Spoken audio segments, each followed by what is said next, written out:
दुखों का पहाड़ जो टूटा वो आपके ऊपर भी टूटा, परिवार पर भी, और मुझे लगता है कि सबसे ज्यादा स्मृति ने उसको झेला होगा, क्योंकि 5 महीने सिर्फ शादी के हुए थे और 5 महीने बाद ही कोई स्त्री सफेद वस्त्र में आ जाए, विडो हो जाए, यानी कि विधवा हो जाए, लेकिन बलिदान किया हो जिसके पति ने, वो उस भरोसे भी रहती है। तो आपको लग रहा है कि आप जिस परिस्थिति से गुजर रही हैं उससे किसी अलग परिस्थिति में स्मृति होंगी आपकी बहू? मैं यही कहूँगी मेरे से ज़्यादा तकलीफ उसको होगा, क्योंकि एक माँ तो पूरी ज़िंदगी उसको भूल ही नहीं सकती, लेकिन एक बीवी तो ज़िंदगी लंबी उम्र होती है। माँ का तो कुछ दिन एंजॉय कर ली, बच्चे के साथ रह ली, पर वो बीवी बहुत कुछ झेलने को मिलता है। बस हमें इतना ही तकलीफ था मुझे कि प्यार से गई। उन्होंने ये भी बोला प्यार से, उनकी मम्मी ने, कि कुछ दिन मेरे साथ रहेगी। मैं हाँ भरी, मैं बोली हाँ, वो जहाँ जितना दिन चाहेगी उतना दिन रहेगी, उस पर कोई जोर नहीं है, और जहाँ उसको अच्छा लगेगा रहेगी। जब मेरे साथ मन करेगा मेरे साथ रहेगी, आपके साथ मन करेगा आपके साथ रहेगी। मेरा बस इतना ही था तकलीफ। और 1 साल में इसको कभी ओपन नहीं की। ये जब सम्मान बेटा का मिला है तो ये क्वेश्चन चल रहा है और हमें पूछा जा रहा है, तो हमें बताना पड़ रहा है। ये मुझे बहुत दुख है, मैं बता नहीं सकती थी कि वो मेरी बहू है, आज भी है, और मैं ज़िंदगी भर उसको सोचूंगी वो मेरी बहू है। पर उन्होंने मेरे से कट ऑफ किया है। मैं बहुत कोशिश की, मैसेज डालती रही। वही क्यों का सवाल ही नहीं, वो जवाब ही नहीं दिए क्यों का। एक ही सेंटेंस उनके फादर से मेरी बात हुई, वहाँ सीओ साहब बैठा के हमारे बीच चर्चा कराए ताकि सुधर जाए जो भी है, थोड़ा बहुत जो भी चल रहा है। पर उन्होंने वहाँ भी उनके फादर यही बोले कि अभी जिनको आप अपना बहू कह रही हैं, जिनको आप कह रही हैं कि अभी भी बहुत प्यार करती हैं, वो अभी कहाँ रह रही हैं, क्या कर रही हैं, किन परिस्थितियों में है, इसके बारे में आप लोगों को कोई जानकारी है? वो तेरही के अगले दिन चली गई। जी, वो तेरही के अगले दिन गई और प्यार से ही गई हैं और अपने माँ बाप के ही साथ रह रही हैं। आपको लग रहा है क्योंकि एज बहुत कम है माता जी? ना कभी उनके मम्मी तो मुझे तो जी कंप्लीट कीजिए। अगर आप इजाजत दें तो इसको जरा मैं एलाबोरेट करना चाहूंगा। जी सर। देखिए 20 जुलाई 2023 को जब मेरे बेटे की अस्थि अभी ले से नहीं आई थी, तो उनके पिताजी वहाँ गोरखपुर में जब हम लोग जहाँ ठहरे हुए थे गेस्ट हाउस में, तो उन्होंने कहा कि अभी तो बेटी की केवल 26 साल उम्र थी। हमने कहा बिल्कुल, हमारी बेटी है और बहू दोनों है, और मैं बिल्कुल नहीं चाहूँगा कि इस उम्र में कोई बदहव्य को झेले। तो हम उसको अपने घर से बेटी की तरह से विदा करेंगे। अगर वो जहाँ कहेगी, जिसके साथ कहेगी, हम शादी करेंगे और हम दोनों परिवार मिलकर अपनी बेटी को विदा करेंगे। अगर वो ये कहती है कि नहीं हम इसी घर में रहेंगे और शादी नहीं करेंगे, तो जो भी मेरे छोटे बेटे से संतान पैदा होगी मैं उसको पासान करूंगा। पहली संतान बेटा हो या बेटी, और नाम अंशुमान का दिया जाएगा, और सारी जो एंसेस्ट्रल प्रॉपर्टी है वो सब पासान होगी उसको।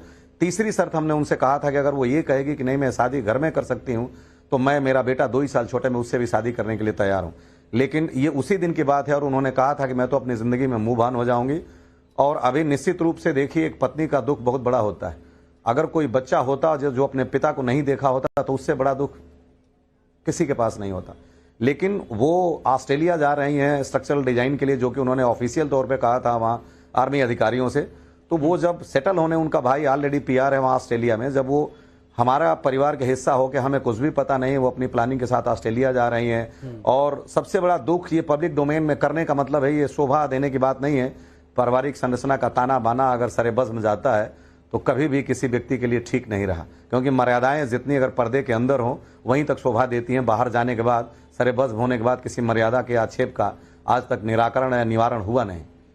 तो मैंने उनसे कहा था कि जो ये बहादुरी का चक्र मिला है, एक बस्ट लग रही है हमारे बेटे की यहाँ लखनऊ में, आप दें और इसको हम उसके छाती पे लगाएंगे, और जिस दिन इसका अनावरण होगा बस्ट का, उसके बाद हम ससम्मान आपको वापस कर देंगे। उनके पिता से कहा था, और 26 रेजिमेंट के जो पंजाब रेजिमेंट के CO कर्नल नेरवल साहब हैं, उनसे भी 2 बार ये मैसेज दिलवाया था जिस दिन वो लोग गए, लेकिन कोई जवाब उनका नहीं था। वो बोले कि हम इस पर सोचेंगे।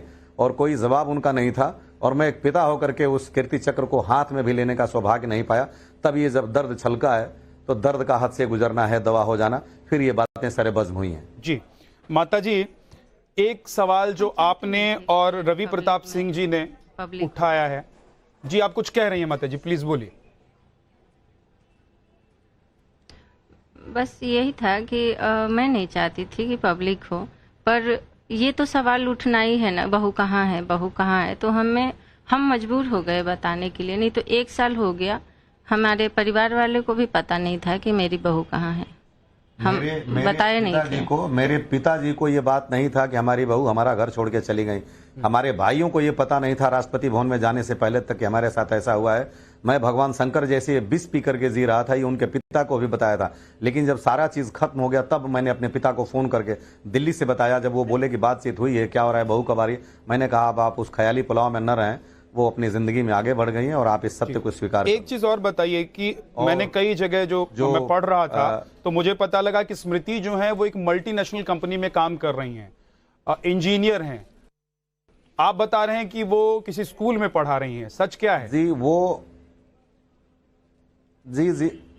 वो NIT जालंधर से बीटेक की थी सिविल इंजीनियर में, और मेरा बेटा भी वहां से बीटेक में एडमिशन लिया था केमिकल इंजीनियर में। वो ICIC लोम्बार्ड में काम कर रही थी शादी से पहले। शादी के बाद उन्होंने वहीं से छोड़ दिया, और उसके बाद मेरी जानकारी के हिसाब से किसी मल्टीनेशनल कंपनी में नहीं है। अगर हो तो मेरी जानकारी से परे है। इतनी मेरी जानकारी है कि वो किसी स्कूल में पढ़ा रही हैं। कौन से स्कूल में पढ़ा रही हैं इसकी भी जानकारी मुझे नहीं है। कहाँ रह रही हैं? इनके पिताजी भी कहे कि वो पढ़ा रही हैं अभी। नोएडा या बेंगलुरु, कहाँ रहती हैं आप? नहीं, वो गुरदासपुर में अपने वो दीनानगर गुरदासपुर अपने पिताजी के साथ रह रही हैं। अच्छा, ठीक है। रवि जी, एक सवाल जो आप लोगों ने उठाया, और राहुल गांधी से आप लोगों की मुलाकात हुई थी, तो आप लोगों ने कई मीडिया रिपोर्ट्स में जो बातें कही हैं, जो छपी हैं, उसमें सामने आया कि आप लोगों ने कहा कि NOK यानी कि नेक्स्ट टू किन जो है उसमें बदलाव होना चाहिए इस सेना में। और मैं जरा अपने दर्शकों के लिए एक बार बता देता हूं कि ये NOK क्या है। नेक्स्ट टू किन यानी कि जो किसी फौजी का सबसे करीबी होता है, उसके नाम शहादत के बाद या कोई फौज में रहते हुए शहीद हो जाता है, बलिदान उसका होता है, तो उसके बाद तमाम जो उसको प्राप्त होने वाली संपत्ति है या जो धनराशि है वो उसको चली जाती है। उस पर आप लोगों ने सवाल उठाया, आपने उसको बदलने की बात कही। क्यों आप लोगों ने ऐसी बात कही? हाँ बिल्कुल, आपका बहुत वैलिड पॉइंट है जी। इसके पीछे एक लॉजिक है। जब कोई अधिकारी या जवान जब सेना में इनरोल्ड होता है तो उसकी एक सर्विस बुक बनती है, और उस सर्विस बुक में वो जिसको चाहता है उसको अपना नेक्स्ट ऑफ किन नियुक्त करता है। तो नॉर्मली लोग अपने माता पिता को जिनकी शादी नहीं होती है वो करते हैं, और शादी होने के बाद ये ट्रेडिशन है कि 90 डेज के अंदर वो अपना विल और पूरी जो मैरिज डिक्लेरेशन है उसको चेंज करता है। तो 99 से पहले ये 100% पत्नी को जाता था, लेकिन जब यही जिस व्यथा को हम झेल रहे हैं, जब कारगिल में ये देखा गया तो गवर्नमेंट ने उसको मैंडेटरी कर दिया था विल को,